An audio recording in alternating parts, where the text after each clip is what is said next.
সৌরভদা, আমি অ্যাডমিশন তো করে নিলাম টেকনোম্যানে, কিন্তু আমাকে অনেকজন বলছিল যে হেরিটেজটা নাকি ভালো কলেজ আর টেকনোম্যানটা নাকি ফালতু কলেজ। তো এটা কতটা সত্যি আমাকে একটু বলো তো। জেনুইনলি যদি আমি বলি তো দেখো, কোনো কলেজই নিখুঁত নয়। হেরিটেজেরও লিমিটেশনস আছে, সিমিলারভাবে টেকনোমেনেরও লিমিটেশনস আছে। এবার এই দুটোর মধ্যে কোন কলেজটা বেটার আর কোন কলেজটা খারাপ সেটা আমি পরে বলছি। আগে এটা বলি যে তুমি যে কোনো কলেজেই চলে যাও, এখন টিয়ার 3 যা সিচুয়েশন, তাতে 100% প্লেসমেন্ট কোনো কলেজে নেই। হ্যাঁ, এবার হয়টা কি 2020-তে হয়তো কোনো কলেজে বেশি কোম্পানিজ এসছে, 2022-এ হয়তো কোনো কলেজে কোম্পানিজের সংখ্যাটা কম। এটা ভ্যারি করে প্রতি বছর, রিসেশনের ওপরও পুরো ব্যাপারটা ডিপেন্ড করে। এর সাথে সাথে কোন কলেজের টিপিওকে, কোন কলেজের ম্যানেজমেন্ট সিস্টেম কীরকম, তার সাথে সাথে কত স্টুডেন্টস অ্যাডমিশন নিচ্ছে, সব কিছুর ওপর কিন্তু প্লেসমেন্ট নির্ভর করে থাকে। তাছাড়াও ধরে নাও যে এই ইয়ার বা লাস্ট 2-3 বছর ধরে কলেজে কোম্পানিজ কীরকম এসছে, তারা কতটা পরিমাণ স্টুডেন্টসকে সাকসেসফুলি নিয়ে যেতে পেরেছে, তার উপরও ডিপেন্ড করে যে রিপিটেশনে ওই কোম্পানিজ আবার কলেজে আসবে কিনা। এই সব জিনিসের উপর ফ্যাক্টর করেই কিন্তু একটা কলেজে যে প্লেসমেন্ট সেটা ডিসাইডেড হয়।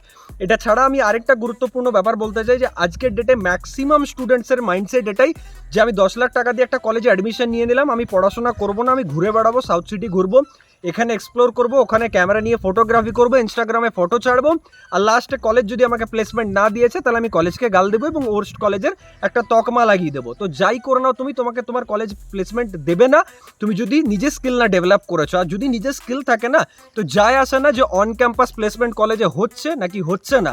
তোমার কাছে লিঙ্কডইন আছে, তোমার কাছে নকরি আছে, তুমি সেগুলো দিয়ে পর অ্যাটলিস্ট অ্যাপ্লাই তো করতে পারবে। কলেজ থেকে যতটা হেল্প পাচ্ছ ঠিক আছে, যদি না হেল্প পাচ্ছ নিজের তরফ থেকে ট্রাই করো। আমি নিজের কথা যদি বলি, অন ক্যাম্পাসে 3টা ক্যাম্পাস প্লেসমেন্ট পেয়েছিলাম, বাট একটা তো জয়েন করিনি। অফ ক্যাম্পাসেই গিয়ে পর এমএনসি ক্র্যাক করি। তো পুরোটা নিজের উপর ডিপেন্ড করে যে নিজে কতটা তুমি এফর্টস দিচ্ছ, নিজে কতটা হার্ডওয়ার্ক করছো নিজের স্কিল ডেভেলপমেন্টের ওপর। আমার সাজেশন এটাই থাকবে, কারণ দেখো আমি একটু হার্শ কথাবার্তা বলি, বাট এটা তোমাদের ভালোর জন্য বলি। যারাই স্টুডেন্টস এই বছর অ্যাডমিশন নিচ্ছ, এই মাইন্ডসেটটা রাখছো যে আমি শুধুমাত্র কলেজে যাব বা কলেজে ভর্তি হয়ে গেছি আমার হয়ে যাবে প্লেসমেন্ট, এই ব্যাপারগুলো কিন্তু ভুল। শুরু থেকে ভালোভাবে সেমিস্টারের জন্য পড়ো, প্লেসমেন্টের জন্য প্রিপারেশন করো, আমি তোমাদের হেল্প করব। তোমাদের পুরো টিল দ্য জার্নি আমি কিন্তু আছি তোমাদের সাথে। সো প্লিজ বি কানেক্টেড, চ্যানেলটা সাবস্ক্রাইব করো আর কমেন্ট করে বলো এরকম কোন দুটো কলেজের তোমরা কম্পারিজন ভিডিও চাও।